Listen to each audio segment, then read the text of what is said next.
नमस्कार, मी डॉक्टर राजेश सोनवणे, तालुका आरोग्य अधिकारी जामनेर. आता सध्या आपल्या परिसरामध्ये तापमानाची वाढ तीव्रतेने होत आहे.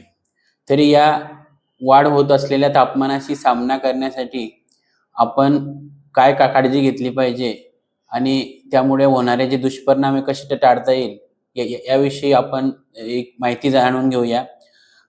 सर्वात महत्त्वाचं म्हणजे जेव्हा तापमान वाढतं तेव्हा आपल्या शरीरातील पाण्याचं प्रमाण कमी होतं. त्याला आपण डिहायड्रेशन म्हणतो. त्यामुळे उन्हाळ्यामध्ये केव्हाही जेव्हा आपल्याला वेळ मिळेल तेव्हा पाणी पिणं हे खूप महत्त्वाचं असतं. साधारणतः 3 ते 5 लिटर पाणी आपण दिवसभरातून पिणे अतिशय महत्त्वाचं आहे. त्याचबरोबर उन्हाळ्यामध्ये द्रव पदार्थाचं वारंवार सेवन केलं गेलं पाहिजे.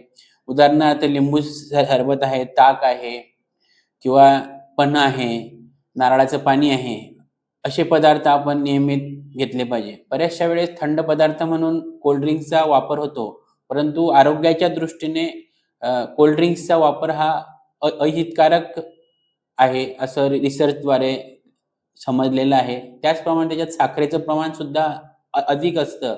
त्यामुळे त्याचं कॉम्प्लिकेशन अधिकच वाढू शकतं. त्यामुळे ते आपण टाळलेले खूप चांगले आहे.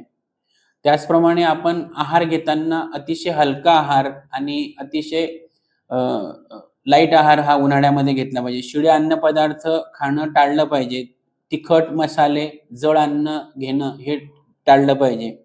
त्याचप्रमाणे आपण उन्हापासून संरक्षण करण्यासाठी पांढऱ्या रंगाचे किंवा सौम्य रंगाचे कपडे परिधान केले पाहिजे. डोक्याला शेला, रुमाल, टोपी हे करून डोळ्यांसाठी गॉगलचा आपण उपयोग केला पाहिजे, जेणेकरून आपल्या उन्हापासून संरक्षण होईल.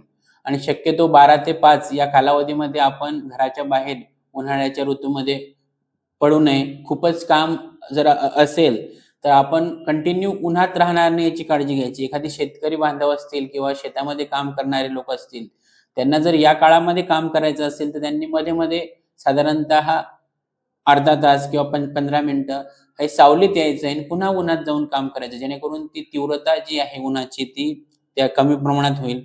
उन्हापासून मुख्यतः लहान मुलं आणि वृद्ध नागरिक यांनी विशेष काळजी घ्यायची आहे. सर्वात महत्त्वाचं की बऱ्याच वेळेस उन्हाळ्यातून आल्या-आल्या खूप अति प्रमाणात फ्रिजचं पाणी किंवा गार पाणी पिण्यात येतं. त्यामुळे बऱ्याच नागरिकांना दुष्परिणाम झालेले आढळून आलेले आहे.